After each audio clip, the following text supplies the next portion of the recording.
Hey everybody, Ken here. Well, I'm excited to introduce you to someone by the name of Daniel Chappelle today. He is a local farmer, an instructor at Olds College at present, and someone who cares about food and knows how to grow it. And so I'm excited to hear what he has to say in this next video. I'm sure we're going to learn a lot. Good afternoon. My name is Daniel. I teach horticulture at Olds College, and today I'm sitting in my greenhouse and I'm going to talk a little bit about how to water properly for your planters. So we're going to take a look at a few kind of examples of soil that I've set up here for the day.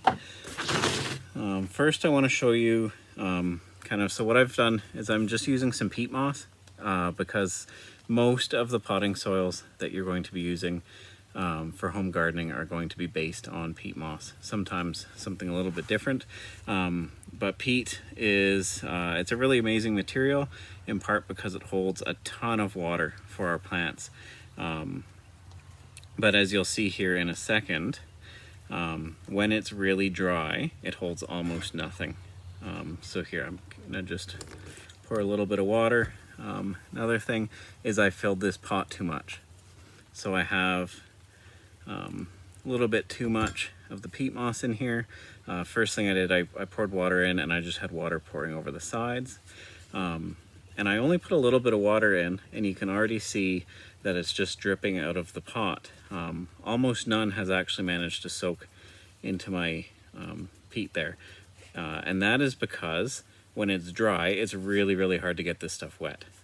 So if I pour it out, you can see I've basically done nothing to wet that with the water I have here. So what you want to do when you're planting to kind of just get started is you want to pre-soak a little bit of your potting soil with water to make sure it's already got a little bit of moisture to it.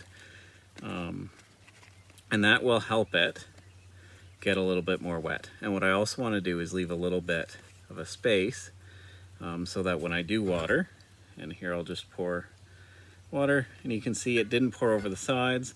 I actually poured significantly more water through here, and I have a lot less dripping out the bottom. And if I was to, sorry, I poured that out to show what I was showing, but I've got another pot here of empty soil, and if I were to pick that up, this has become really, really heavy with water.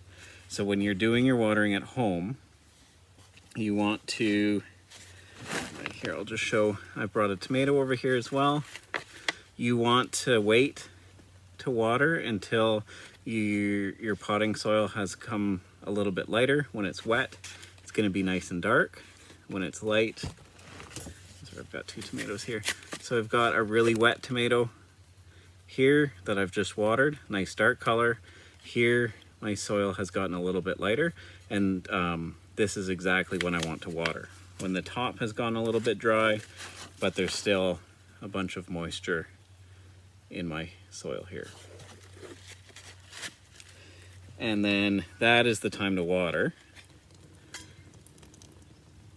And this one's pouring out a lot. This one has, it's partly because I took it out of the pot, put it back in, and I created a little bit of an air gap in there.